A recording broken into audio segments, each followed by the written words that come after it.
आज हम लोग सुनेंगे बहुत ही इंटरेस्टिंग कहानी बुद्धिमान हंस। एक विशाल पेड़ पर बहुत से हंस रहते थे।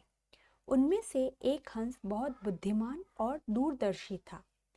एक दिन उसने एक छोटी सी बेल को पेड़ के तने पर चढ़ते देखा।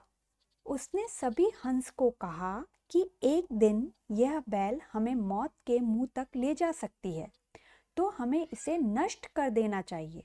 तो सभी ने हंस की बात को गंभीरता से नहीं लिया और मजाक में कहा, यह कैसे हो सकता है। समय बीतने लगा। बेल लिपटे हुए शाखों तक पहुंच गई, जिस पर आसानी से चढ़ा जा सकता था। सबको ताऊ की बात में सच्चाई नजर आई, पर अब बैल मजबूत हो चुकी थी। अब उसे नष्ट करना इतना आसान नहीं था। एक दिन सभी हंस दाना चुगने बाहर गए हुए थे और वहां एक बहेलिया आया। उसने पेड़ पर चढ़कर जाल बिछा दिया और चला गया। शाम को लौटने पर हंस जाल में बुरी तरह फंस गए और फड़फड़ाने लगे। तब उन्हें ताऊ हंस की बात याद आई और वे बहुत शर्मिंदा हुए और उन्होंने ताऊ हंस से माफी मांगी और कहा, इस संकट में आप ही हमें बाहर निकाल सकते हैं। तो ताऊ हंस ने कहा, घबराओ मत, एक तरकीब है मेरे पास। जब बहेलिया आएगा तो तुम मरने का नाटक करना, तो वह तुम्हें मरा हुआ समझकर जमीन पर रखता जाएगा और जब आखिर में सभी हंस जाल से बाहर आ जाएंगे तो मैं सीटी बजाऊंगा और सीटी सुनते ही तुम सब उड़ जाना।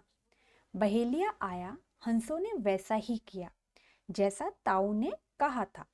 सबने मरने का नाटक किया और आखिर में सीटी की आवाज से सारे हंस उड़ गए और बहेलिया अवाक देखता रह गया। सीख हमें इस कहानी से यह लेनी चाहिए कि बुद्धिमान की सलाह गंभीरता से लेनी चाहिए। पहले ही ताऊ हंस ने उस छोटी सी बैल के लिए सतर्क किया।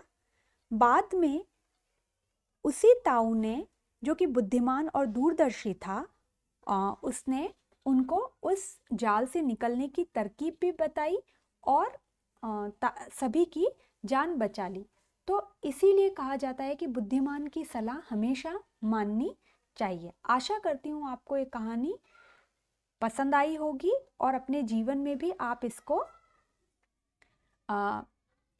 इसका उपयोग करेंगे।